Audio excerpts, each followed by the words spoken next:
Ce mercredi, les chaînes d'information ont relayé l'hommage national rendu à Samuel Paty, l'enseignant assassiné dans l'après-midi du vendredi 16 octobre pour avoir montré des caricatures de Mahomet en classe.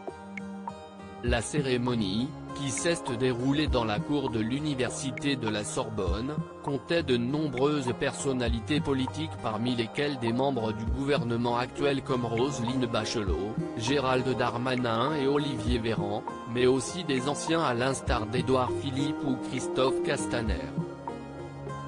L'ex-chef de l'État François Hollande, était lui aussi présent tout comme son ancien ministre, Manuel Valls.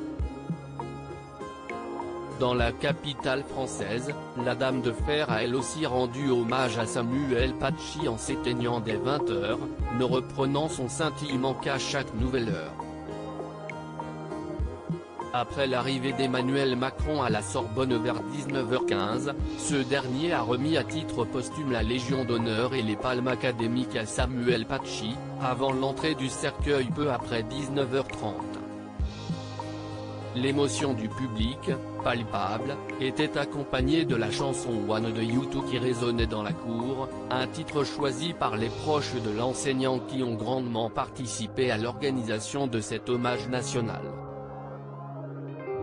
À la suite de quoi plusieurs intervenants se sont succédés pour prendre la parole, poème de Gauvin Cers, lettres de Jean Jaurès, puis d'Albert Camus. Ils ont salué la mémoire de Samuel Paty à travers des ouvrages littéraires saluant l'homme et l'enseignement en général.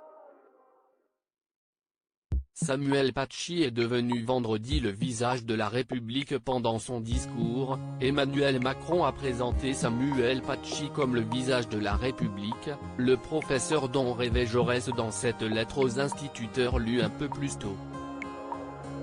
Faire des Républicains, c'était le combat de Samuel Paty, poursuit le président qui terminera son discours en déclarant « Nous continuerons ce combat pour la liberté dont vous, Samuel Paty, note de la rédaction, êtes désormais le visage parce que nous vous le devons, parce que nous le devons. Parce qu'en France, professeur, les lumières ne s'éteignent jamais. Vive la République. Vive la France. »